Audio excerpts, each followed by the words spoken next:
My granddaughter was born, and Cheryl's condition has significantly stabilized. I received news of her discharge from the hospital, so I took my niece, Sarah, to visit my eldest son and his wife's house.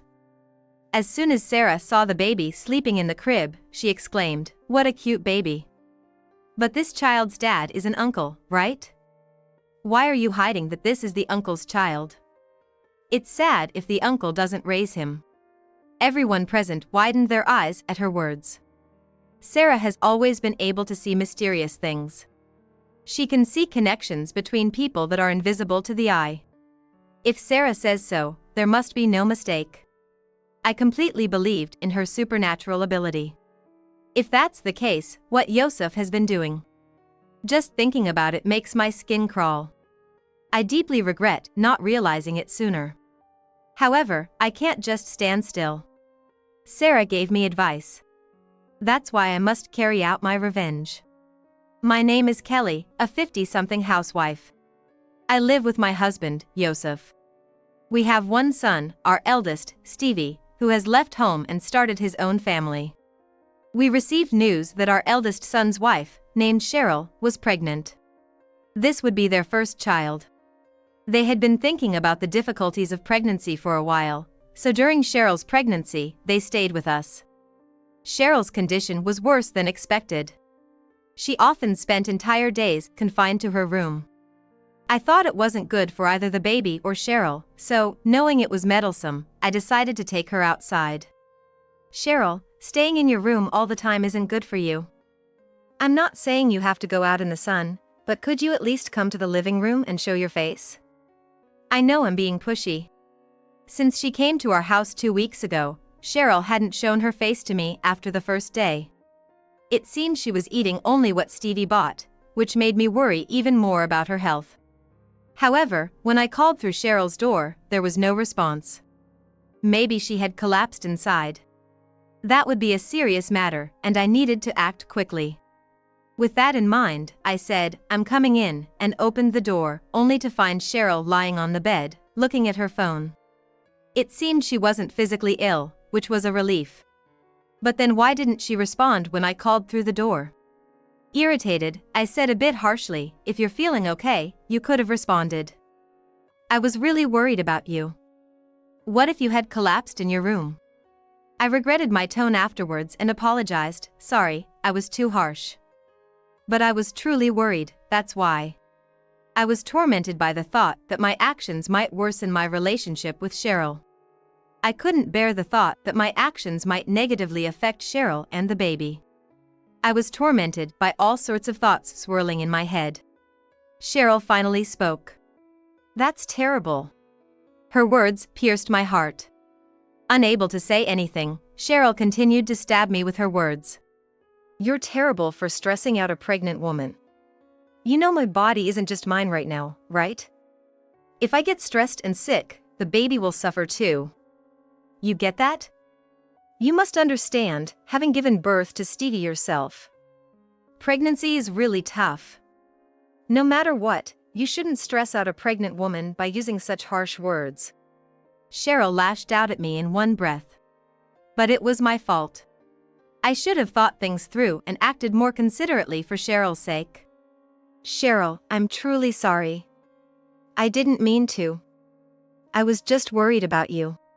The thing is, your concern is just meddling. Get this straight, you and I aren't family. We're complete strangers. Why would strangers be interested in each other's business, right? So please, just leave me alone. Even if I collapse, I won't take help from you. Got it?" I wondered if my actions had really been so untrustworthy. Had I been so terrible to be told we're not family? The words "not family" pierced and tore at my heart, making it painful to even stand there. Cheryl looked at me, chuckled, and said, "Why are you just standing there? This is my room. Can you, a stranger and not family, please leave? Having someone who's not family in my room is stressful. What if it affects the baby? I'm sorry, but..." "No excuses. Now, get out. I can manage without your help." With that, Cheryl stood up and pushed me out of her room. I was thrown out and the door slammed shut behind me. That's what happened. I later talked to Yosef during dinner. Yosef then said, Cheryl must have her own reasons. It's not good to step in too much. But I, believing that family should at least support and interact with each other, couldn't accept his view and replied, but that's just sad, isn't it? You're the one making things difficult. Learn to be more considerate of others. His words stabbed deep into my heart. Not family. A source of stress. Could it be that my existence is just a nuisance to Cheryl? Were all my actions out of concern for Cheryl, just meddling? I lost confidence in my actions. Uncertain of what to do next, I stopped interacting with Cheryl entirely. Then, Cheryl was hospitalized for childbirth and safely delivered a baby. It was a healthy baby girl. We'll take care of our child on our own, so please don't get involved, she said, and they returned home. Stevie seemed apologetic about Cheryl's words, but I reassured him, don't worry about it. Since then, I hadn't been able to see my granddaughter. It's my first grandchild, yet I couldn't meet her. I tried contacting Stevie, but apparently, Cheryl's not in good health, and they don't want to add any unnecessary stress. A few days later, my niece, Sarah, came to visit. She's in 2nd grade this year, the daughter of my sister's family, and has been very dear to our family since she was a baby. Stevie also really likes his younger cousin, Sarah. Knowing she was here, he said, we'd love for her to come over. It seems Cheryl's condition has stabilized. So I took Sarah to visit my eldest son and his family. While Stevie happily went to get some juice, Sarah, Cheryl, and I went to see the baby sleeping in the room. This is our daughter. Is this your first time meeting a baby, Sarah? Cheryl seemed kind to Sarah, probably because she had seen Stevie getting along well with her. However, when I tried to pick up the baby, Cheryl sternly told me, oh, please don't touch my daughter. I can't risk you injuring her. So, I decided to just watch quietly. With Cheryl's help, Sarah held my granddaughter. Then, Sarah said something shocking, what a cute baby. But her dad is my uncle, right? Why are you hiding that she's the uncle's child? It's sad if the uncle doesn't raise her. Sarah, what are you saying? Cheryl was trembling so much, it was the perfect word to describe her state. Stevie returned with the juice and was taken aback by the tense atmosphere. That's when it all clicked for me. That's why Cheryl had been acting like that. All the things that had happened to me suddenly made sense. At the same time, I felt an unbearable anger towards Cheryl and Yosef. That's why I decided to take revenge. Cheryl, this child is mine and Stevie's. So don't say she's Yosef's. Cheryl quietly took the baby from Sarah's arms and said. But Sarah tilted her head even more and insisted, but her dad is Uncle Yosef. I can see it clearly. She's Cheryl's and Uncle Yosef's child. Why is Stevie raising her? Cheryl's reaction was evasive and hesitant. Sarah has a special ability. She can feel connections between people that are usually invisible to the eye. But sometimes, she shares these feelings with me. Sarah's insights have never been wrong. So my sister's family and I wholeheartedly believe in her abilities. Stevie, too. Stunned by Sarah's words, Stevie asked, what's all this about? Is what Sarah's saying true? If so, then you. But Cheryl, in a sudden burst of anger, retorted, are you believing what this kid says? I'm your wife. If I say it's your child, then it is. It's her fault for spouting nonsense. Correct yourself right now. This child is mine and Stevie's. Her demeanor was completely different from her usual composure. It made us realize she had hit a nerve. Shocked by Cheryl's outburst, Sarah hid behind me. While protecting her, I said, we'll leave for today and talk again later. Stevie nodded in agreement. We didn't discuss anything further and went home without explaining anything to Yosef. Later, Stevie and I decided to gather more evidence against Cheryl and Yosef before confronting them. A few days later, after discussing with Stevie, we decided to have a family meeting at my eldest son's house. Stevie needed to prepare certain things, and I had tasks to complete too, so this preparation period was essential. I had hired a detective agency to investigate Yosef's activities. Despite concerns that Cheryl might not reveal anything since she was at the scene, Yosef, unaware of everything, inadvertently provided evidence of their affair. This evidence was shared with Stevie. Meanwhile, Stevie had arranged a DNA test for the baby, confirming the child was not his. Further testing revealed a parental link to Yosef. In other words, the child Cheryl gave birth to was not Stevie's but Yosef's and Cheryl's. With irrefutable evidence in writing, I won't let them make any excuses. I intend to corner them both thoroughly. Why did you call us here all of a sudden? Is something wrong? Yosef, unaware of anything, asked nonchalantly. Stevie and I seemed busy, and Cheryl was fidgeting, seemingly sensing that something unusual was going on. Actually, there's something I want to talk about. With that, I broached the main subject. You two have been having an affair, haven't you? And for a long time. This child is actually Yosef and Cheryl's, isn't it? You tried to pass her off as Stevie's child, right? At my words, Yosef exclaimed in surprise, "What?" Then, in a flustered manner, he said, "How can you say such a thing? There's no way Cheryl and I could be in that kind of relationship. Cheryl is Stevie's wife, isn't she? I would never make a move on her. It's insulting to both Cheryl and me, apologize." Yeah, right. Do you even have any proof? There's none, right? You can't possibly be believing what that child said, can you? Believing the words of an 8-year-old kid? That's impossible. Yosef and Cheryl both vehemently denied their relationship. To be honest, this was within the realm of our expectations. We knew all too well that they wouldn't easily admit to their affair. Before you go on, would you please look at this? Stevie said, presenting a piece of paper to Cheryl, who was busy making excuses. It was the result of a DNA test. The facts were clearly stated there. The baby born was not Stevie's but Yosef's child. Seeing this, Cheryl and Yosef turned pale. This is a fabrication. I would never cheat, Stevie knows that best, right? Please, believe me over this piece of paper. No matter what you say, the test results don't lie. You've been lying to me all this time. That's exactly what's written on this paper. Stop making excuses and admit your guilt already. Apologize for hurting me and my mother. I don't even want to see your face anymore. Cheryl, looking dejected, hung her head. It's not true, it's not my fault. Yosef came on to me. I never planned to have a child. Believe me, it's true. Cheryl tried to escape blame by shifting it all onto Yosef.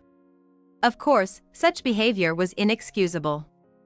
Yosef, facing the blame being shifted onto him, turned red with anger and exclaimed, "What are you talking about?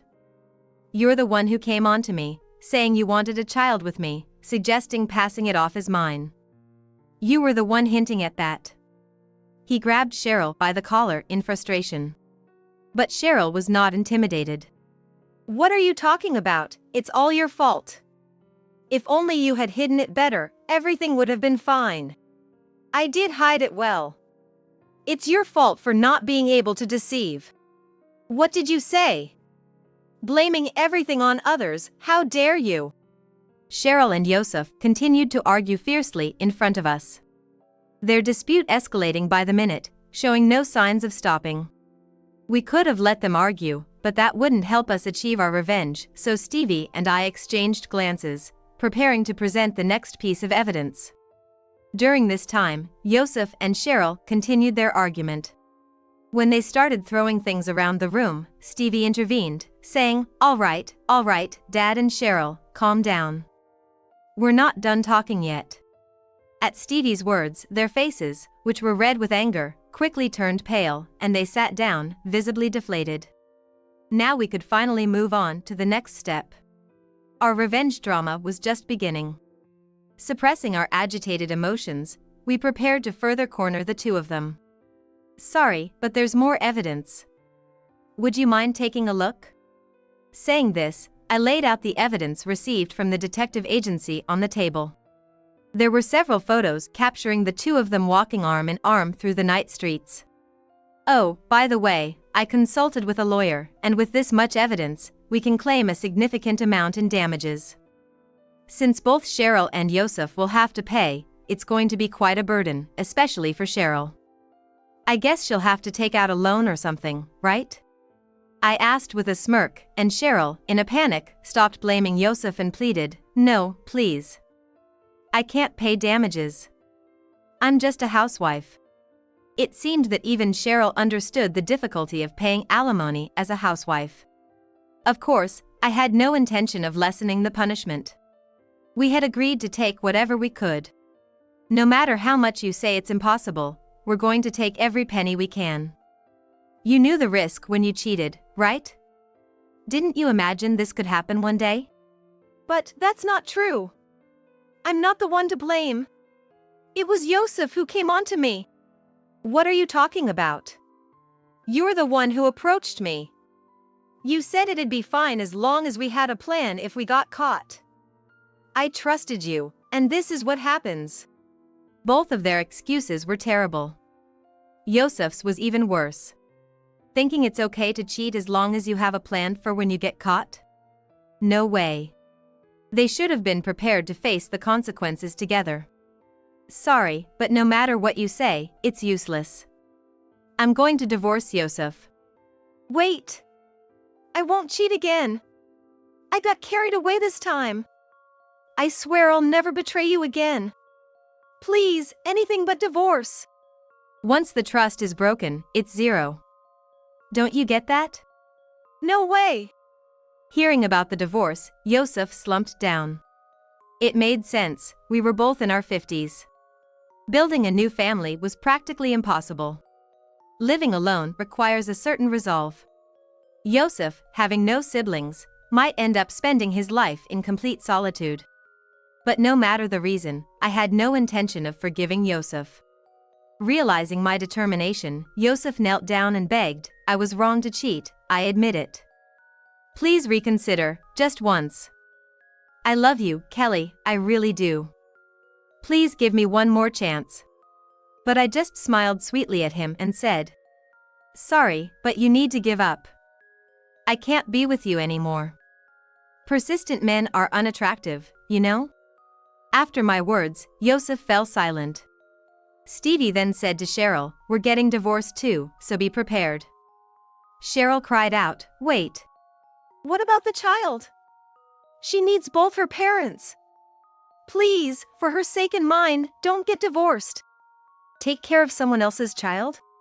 Stevie asked, and Cheryl fell silent, unable to respond. To Stevie, the child Cheryl had given birth to was not his own, but the child of a man who would soon no longer be his father. For Stevie, spending his life raising such a child would be an unbearable burden. Both Cheryl and Yosef seemed devastated by the prospect of their futures, remained silent. Seeing this, Stevie and I sighed in relief. For a long time, we had been betrayed. Perhaps, without knowing any of this, I would have continued my relationship with Yosef, and Stevie would have raised a child that wasn't his, leading a miserable life. Though the child was innocent, that wasn't the life we wanted. Our lives are our own. Being conveniently manipulated by Cheryl and Yosef was unacceptable.